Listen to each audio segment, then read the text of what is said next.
nuevamente con nosotros tenemos el grato de poder seguir conversando con ustedes en Conocimientos TV. El día de hoy hemos preparado un programa para tal vez un segmento pues muy particular, muy específico, sin dejar afuera a todos aquellos que estén interesados con respecto a lo que se conoce como la apertura de nuevos o la reapertura de nuevas localidades, sobre todo el término reapertura es lo que comúnmente se utiliza. No estoy muy de acuerdo con ese término, pero pues eso es lo que se utiliza y lo que comúnmente está en el ambiente. Pero queremos saber cuál es el protocolo, cuáles son los pasos, cuál es el mecanismo y cuáles son las formas que se deben de hacer para poder habilitar. En este caso concreto vamos a hablar de las iglesias, cuál es el checklist que deben de tomar como mínimo para poder empezar con esa, pues iniciar nuevamente sus actividades y poder considerar el aforo que va a tener, el área que tienen en sus instalaciones y poder ver unos aspectos meramente técnicos para poder cumplir con estos protocolos. Pero no queremos hablar solamente, nosotros hemos convocado a una persona que conoce mucho el tema y es por eso que hemos considerado traer a alguien que ha estado de la mano trabajando con esto, ha estado con las personas que elaboraron esta forma o este protocolo y hemos llamado a que nos auxilie con estos conocimientos del pastor John del Salto. Pastor, bienvenido al programa de Conocimientos TV. También nos acompaña el licenciado Rolando Pineda. E inmediatamente entramos en materia y es, ¿de qué se trata el manual, pastor? Cuéntenos un poco de eso.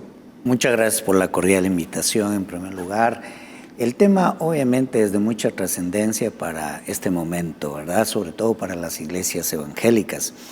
El protocolo en un principio se intentó presentar por varias organizaciones de las iglesias, en sí 4 organizaciones que presentamos algún tipo de ideas para un protocolo que pueda servir a las iglesias evangélicas.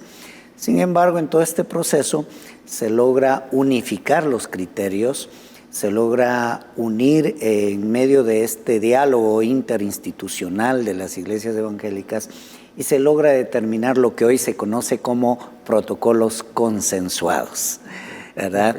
Y esto va a permitir ayudar a tener una idea a todas las iglesias evangélicas del país en cuanto a los cuidados que hay que tener para volver a reactivar el aspecto cultico.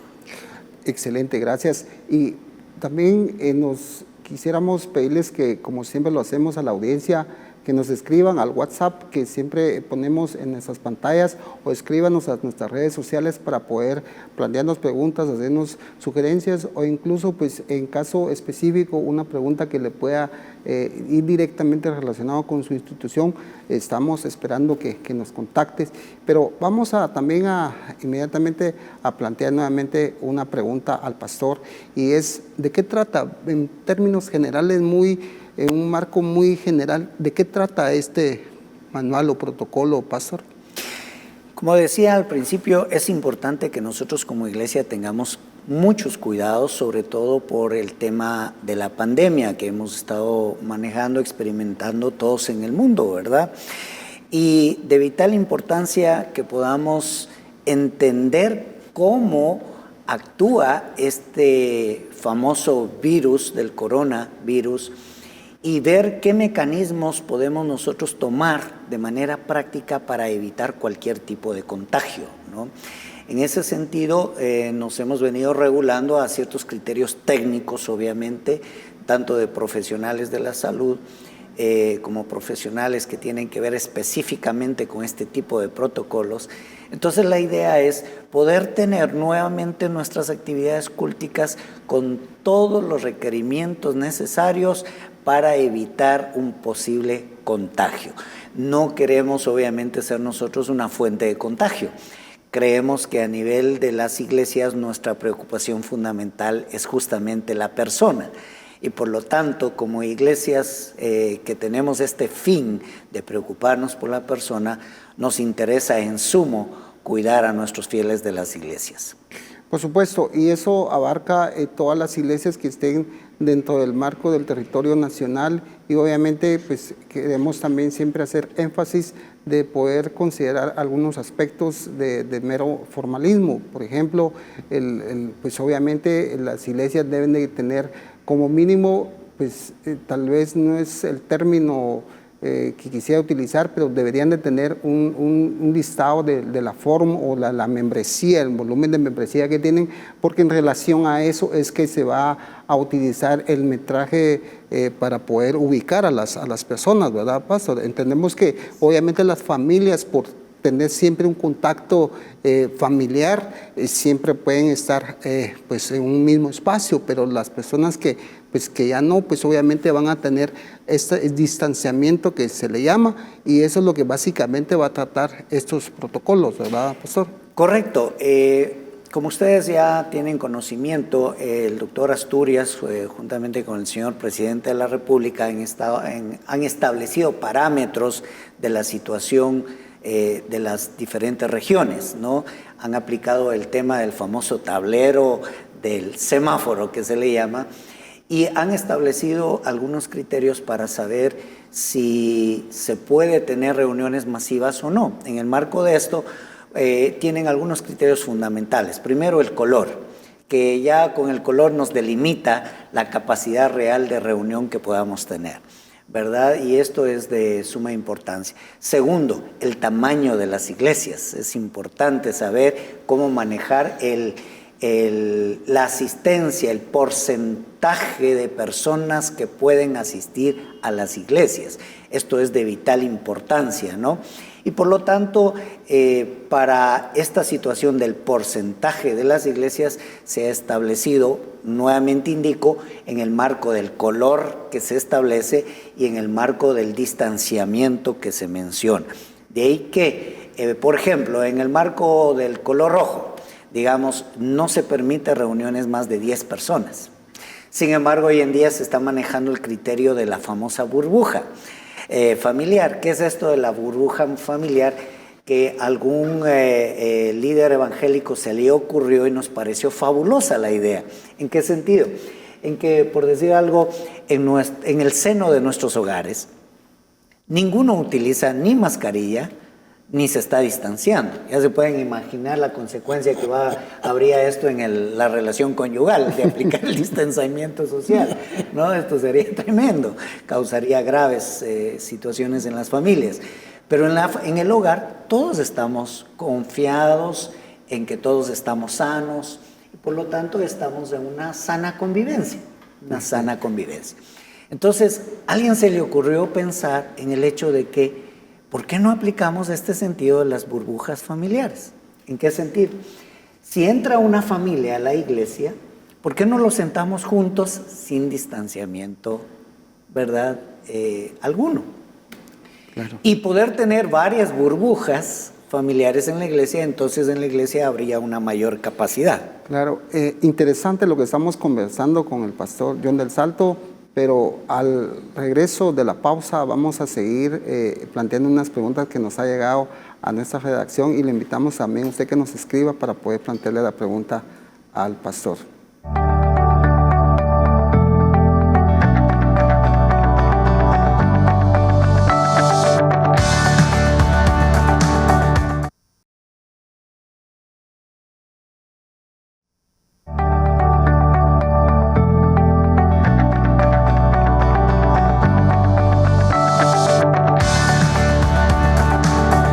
Muy amena la plática con el pastor John del Salto, y nos está compartiendo sobre lo que es una burbuja para poder resguardar a las familias. Aquí pues empiezan cuestionamientos, preguntas y todo. ¿Cómo vamos a cerciorarnos de que sean familias? ¿Cómo vamos a poder verificar que haya una afinidad de índole pues cercano? Pueden decir, miren, vengo con mi primo, mi prima, etcétera, tipo de cuestionamientos que nos llegan a nuestra redacción. También algo que es muy común, que se nota, tal vez no en todas las iglesias, pero hay unas que sí, y es que el hecho de que hay muchas personas en unos centros pues obviamente de actividad de culto, llegan antes, previo a la actividad, y ese antes hace que ese grupo de gente esté concentrada en un mismo lugar. ¿Cómo vamos a manejar ese tipo de situaciones? Porque entendemos que la normativa empieza a regir dentro de las instalaciones de la iglesia, pero afuera de las instalaciones, ¿cómo poder controlar que si están haciendo una especie de fila, cola o como se le pueda llamar? Pastor, ¿han considerado esos elementos para poder ver también que se cumpla con eso? Ya no están dentro del recinto de la iglesia, pero si están a los alrededores, previo a empezar un culto, ¿cómo van a manejar este tipo de situaciones? Son dos preguntas muy interesantes. Quisiera, en primer lugar, tratar el temita de las burbujas familiares. ¿Por qué razón? Porque, en principio, el sentido de la familia es la familia cercana con la cual uno convive, ¿no? Los que estamos viviendo en casa. Porque ya si mis familiares extensivos, primos, tíos, abuelos o lo que sea, no sabemos la realidad de salud que tenga cada uno, pero el concepto de la burbuja familiar primero se centra de los que vivimos, de los que estamos en un mismo espacio físico llamado casa, ¿no? Segundo lugar, enfocado en el tema de la iglesia, aquí viene la participación importante de dos sujetos, que primero el pastor, segundo los miembros. Es decir, ¿cómo podemos saber que alguien viene en un grupo familiar y nos dice, vengo con mi familia?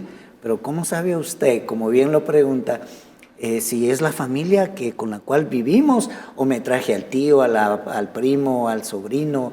¿Y cómo saber entonces el estado de salud de todas las personas? Primero, la ventaja de ser pastor es que uno conoce a las familias. Esa es el pastor que conoce a sus ovejas, claro está, conoce quiénes son las familias y sabe quiénes viven. Segundo, no solo el pastor, sino los líderes de las iglesias que generalmente conocen a las familias. Segundo, la responsabilidad personal, amado hermano, de cada quien. Claro. Porque eso es vital, o sea, si yo estoy consciente de que de alguna manera hay algún enfermo en mi casa y lo llevo a la iglesia, eso sería una grave irresponsabilidad, ¿no? Entonces, si yo cuido de mi casa, yo sé, estoy cuidando a mi familia y sé que mi familia está sana, entonces es mi responsabilidad de hacer esa verificación y esa toma de conciencia individual, ¿verdad? Entonces, y tercero, los controles que se estipulan en estos de los protocolos consensuados. Se estipula, por ejemplo, el regulamiento que ya se practica incluso hoy en las instituciones seculares. Si usted nota, hay marcas de separación fuera de las instituciones, hay marcas que definen la separación dentro de las instituciones. Todo esto también tiene que ser para la iglesia. Se habla incluso del control fijo que se podría hacer del control de la temperatura. Hoy me llamó la atención que solo para entrar al set de televisión me fumigaron completamente, ¿no? Entonces, ¿qué pasa? Pasamos por la sanitización de los pies, aunque casi como que no mucho tiene sentido ya esto en espacios o grupos sociales donde no hay niños, ¿verdad? De hecho, ya hay una definición clara que es esto de la sanitización de los pies como que no tiene mayor importancia, ¿verdad? Excepto en espacios, grupos sociales donde hayan niños, ¿verdad? Por el sentido lógico de este asunto. Entonces, pero entro aquí y me sanitizan los pies, me sanitizan las manos, ¿verdad? Y en la toma de la temperatura. ¿Por qué? Porque esto es uno de los síntomas que los expertos ya están en sentido común. O sea, si yo tengo alta la temperatura, hay la posibilidad de estar contagiado. Entonces, por eso se habla de que en todas las iglesias tiene que haber un control de la temperatura, ¿verdad? Probablemente, no sé si esto ayuda en la primera parte de las burbujas familiares. Sí, totalmente de acuerdo. Y eso es, pues como bien comentaba el pastor, que las medidas que se han ido tomando en cualquier institución que uno llega, pues esos son los mínimos. Considero yo que son mínimos porque pues hay más, pero esos son los mínimos, el poder plantearse la limpieza de gel en manos y la toma de temperaturas. Y como bien se dice, eso no quiere decir que alguien ya sea candidato a portador de un virus, pero sí hay un indicativo en la cual está dando una alerta, como dirían los gringos, un warning, en la cual hay algo que llama la atención y que tenemos que tomar en cuenta. Eso nos lleva a otra pregunta, pastor. ¿Qué hacer si hay alguien con esos que cumple con lo contrario, que esta persona no quiera limpiarse los pies, gel, y tampoco quiera acceder a lo que es la toma de temperatura? Obviamente pues, no va a tener derecho al ingreso al recinto, ¿verdad? Que sería lo más lógico, pero ¿hay alguna normativa? En la normativa hay algo que regule ese tipo de actuares en caso concreto. Bueno, en principio es necesario indicar que la normativa es sugerida, no es ley. Es sugerida. Entonces, por eso hablaba de la conciencia personal, ¿verdad?, de cada uno. No sé si Sí, podemos continuar. Entonces, en el marco de eso, esto nos invita a ver ya las generalidades para cada una de las personas, ya no solo de la burbuja familiar, sino para todos. Es importante esa conciencia individual. Aquí se trata de cuidar la salud de todos. Exacto. Me gusta mucho el mensaje que ha dado el señor presidente, aunque ha sido bastante repetitivo, en el sentido de que si yo me cuido, cuido a los demás, y si cuido a los demás, me cuido yo. Sí, es una relación bilateral y que hemos estado tratando de trasladar a los que nos están viendo. Le invitamos a que nos sigan escribiendo. Vamos a ir a una pausa y al regreso vamos a llegar a las conclusiones de este tema del día.